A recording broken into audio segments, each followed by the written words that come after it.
नमस्कार साथियों, welcome to MCQ series. MCQ series का आज 81वां लेक्चर है, 81st। क्वेश्चन नंबर फर्स्ट है, निम्नलिखित में से किस एक का श्रेय समुचित रूप से निम्बाकाचार्य को जाता है?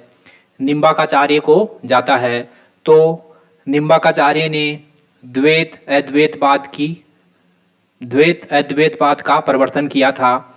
निम्बाकाचार्य, ठीक है, द्वैत अद्वैतवाद, ठीक है, द्वैतवाद का प्रवर्तन किया था। शंकराचार्य ने शुद्ध अद्वैतवाद का प्रवर्तन किया था वल्लभाचार्य ने, और विशिष्ट अद्वैतवाद का प्रवर्तन किया था रामानुज ने, ठीक है। क्वेश्चन नंबर दो है, सूची फर्स्ट को सूची सेकंड से सुमेलित कीजिए और सूचियों के नीचे दिए गए कूट का प्रयोग कर सही उत्तर चुनिए। सूची फर्स्ट में है जनपद और सूची सेकंड में है उनकी राजधानियां, ठीक है। तो कौशल जनपद की राजधानी थी श्रावस्ती, ठीक है। चेदी की राजधानी थी सुक्तिमती, वत्स की राजधानी थी कौशाम्बी, और मत्स्य की राजधानी थी विराटनगर, ठीक है। तो इसमें ए में आएगा 2, ए में 2, सी में है, डी में है, ठीक है। बी में आएगा 1, बी में 1, केवल डी में है, तो इसमें डी ऑप्शन सही हो जाएगा। तो इसमें एक बार हम सभी जनपदों के नाम और उसकी राजधानी देख लेते हैं, ठीक है। अंग जनपद की राजधानी थी चंपा, जो कि वर्तमान पूर्वी बिहार में है, ठीक है। मगध की 2 राजधानियां थी राजगृह और पाटलिपुत्र। काशी की राजधानी थी वाराणसी। वत्स की राजधानी थी कौशाम्बी, जो कि वर्तमान इलाहाबाद में है। वज्जी की राजधानी थी वैशाली, जो कि वर्तमान दरभंगा मधुबनी के आसपास वाला क्षेत्र है। कौशल की राजधानी थी श्रावस्ती, जो कि वर्तमान अयोध्या फैजाबाद वाला क्षेत्र है। अवंती की 2 राजधानियां थी उज्जैन और महिष्मती, ये वर्तमान मालवा मध्य प्रदेश में है। मल्ल की राजधानी थी कुशावती, ये वर्तमान देवरिया उत्तर प्रदेश में है। पंचाल की राजधानी थी अहिछत्तर काम्पिल्ले, ये वर्तमान उत्तरी उत्तर प्रदेश में है। चेदी की राजधानी शक्तिमती थी, ये वर्तमान बुंदेलखंड में है। कुरु की राजधानी थी इंद्रप्रस्थ, ये वर्तमान दिल्ली हरियाणा वाले क्षेत्र में है। मत्स्य की राजधानी थी विराटनगर, ये वर्तमान जयपुर वाले क्षेत्र में है। कंबोज की राजधानी थी हाटक, ये वर्तमान राजौरी हाजरा उत्तर प्रदेश में। सूरसेन की राजधानी थी मथुरा।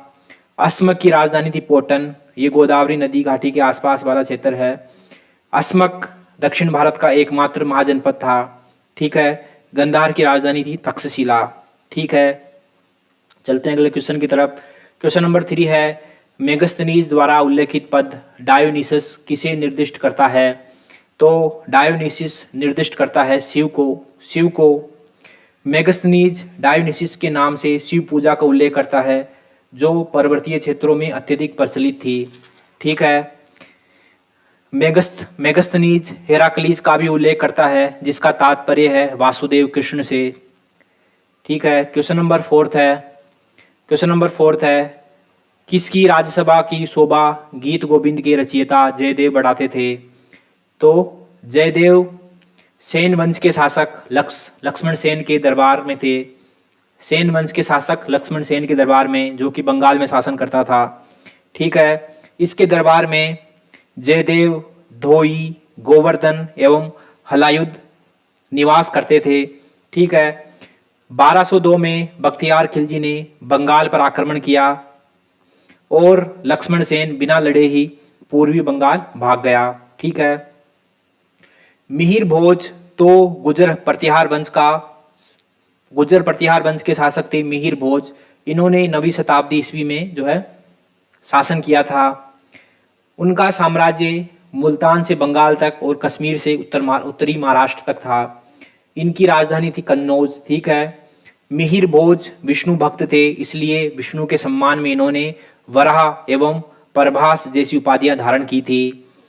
इनकी उपलब्धियों का वर्णन हमको मिलता है इनके ग्वालियर प्रशस्ति अभिलेख से, ठीक है। अमोघ वर्ष प्रथम, तो ये राष्ट्रकूट वंश के शासक थे। इन्होंने 64 वर्षों तक शासन किया, 814 से 878, 814 से 878, ठीक है। ये राष्ट्रकूट वंश के सबसे महानतम शासक थे। अमोघ वर्ष प्रथम ने युद्ध के बजाय धर्म, साहित्य और वास्तुकला को प्राथमिकता दी।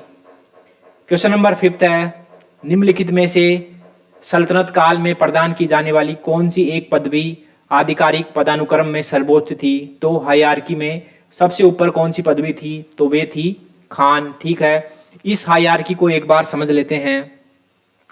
सल्तनत काल में मंगोल सेना की जो दशमलव प्रणाली थी उसी को जो है सल्तनत काल में सैन्य व्यवस्था का आधार बनाया गया। इसमें देखते हैं क्या क्या है, क्या क्या हायरार्की थी। ठीक है, 10 अश्वारोही बराबर होते थे एक सर एक खेल के। ठीक है, 10 सर एक खेल बराबर होता था एक सिपह सालार के। 10 सिपह सालार बराबर होते थे एक अमीर के। 10 अमीर बराबर होते थे एक मलिक के। और 10 मलिक बराबर होते थे एक खान के। इसलिए खान सबसे ऊपर होता था हायरार्की में। क्वेश्चन नंबर 6 है, क्वेश्चन नंबर 6 है, दिल्ली सल्तनत काल में किस्मत एक होती क्या था? तो किस्मत एक होती होता था ग्राम के मुखिया के द्वारा कृषकों से संग्रहित किया जाने वाला उपकर। ठीक है, ग्राम के मुखिया के द्वारा किसानों से संग्रहित किया जाने वाला उपकर होता था किस्मत एक होती। ठीक है, और एक होता था हक एक होती। तो ये होता था ग्राम के मुखिया को राज्य के द्वारा दिया जाने वाला नगद भुगतान होता था हक एक होती। क्वेश्चन नंबर 7 है, जियाउद्दीन बर्नी के विषय में निम्नलिखित कथनों पर विचार कीजिए। पहला स्टेटमेंट है उसका जन्म गोलकुंडा में हुआ था, जो कि गलत स्टेटमेंट है। उसका जन्म बरन में हुआ था, जो कि आधुनिक बुंदेलखंड में पड़ता है, इसलिए उसका नाम बरनी भी पड़ा था बरन की वजह से।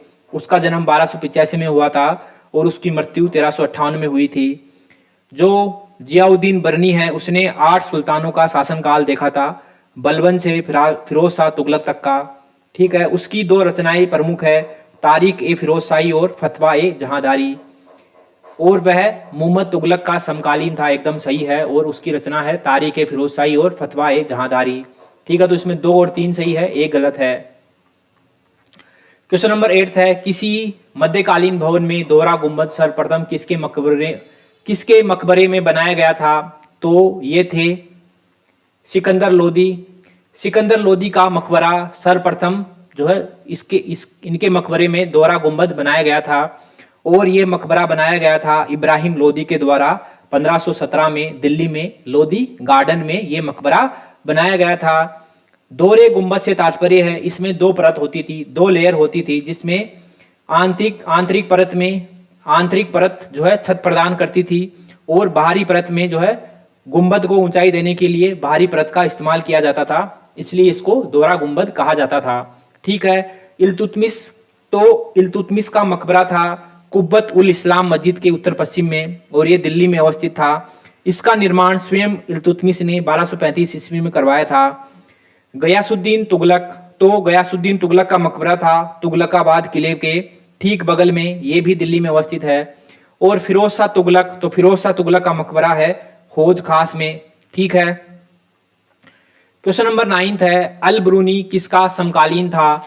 तो अल बरूनी महमूद गजनबी का समकालीन था। ठीक है, महमूद गजनबी का, ये उसी के दरबार का जो है लेखक था, विद्वान था। जो महमूद गजनबी है उसके दरबार में अन्य कौन कौन से लेखक थे? उसके दरबार में थे उत्वी।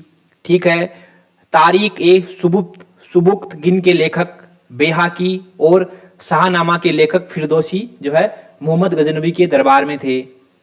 मोहम्मद गोरी ने तराइन का प्रथम युद्ध और तराइन का द्वितीय युद्ध लड़ा था पृथ्वीराज से। ठीक है, तराइन के द्वितीय युद्ध में पृथ्वीराज हार गया था और तभी से जो है भारत पर जो है दिल्ली पर मोहम्मद गोरी का शासन हो गया था।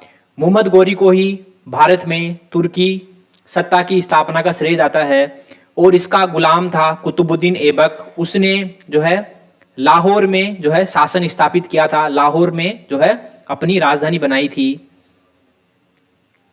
ठीक है, तो क्वेश्चन नंबर 10 है, निम्नलिखित में से कौन सा एक सूफी संत सुहारवर्दी सिलसिले से संबंधित था?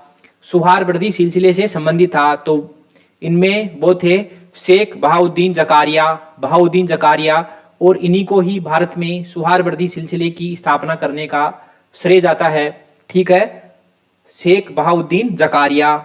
ठीक है, इन्होंने सिंध एवं मुल्तान को अपना केंद्र बनाया था और इल्तुतमिश ने शेख बहाउद्दीन जकारिया को शेख उल इस्लाम की उपाधि दी थी। शेख बहाउद्दीन जकारिया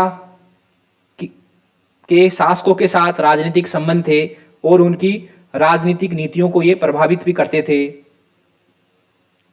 मीर सैयद अली हमदानी, तो ये कुबराबिया सिलसिले से संबंधित थे, कुबराबिया सिलसिले से संबंधित थे। शेख निजामुद्दीन औलिया और शेख नासिरुद्दीन चिराग देहलवी, ये दोनों चिश्ती सिलसिले से संबंधित थे। शेख निजामुद्दीन औलिया के शिष्य थे अमीर खुसरो, और शेख निजामुद्दीन औलिया का जो मकबरा है वह मुहम्मद तुगलक ने दिल्ली में बनवाया था, मुहम्मद बिन तुगलक ने दिल्ली में बनवाया था। ठीक है साथियों, MCQ सीरीज का लेक्चर नंबर 81वां यही समाप्त होता है। मिलते हैं अगले लेक्चर में, तब तक के लिए थैंक यू वेरी मच।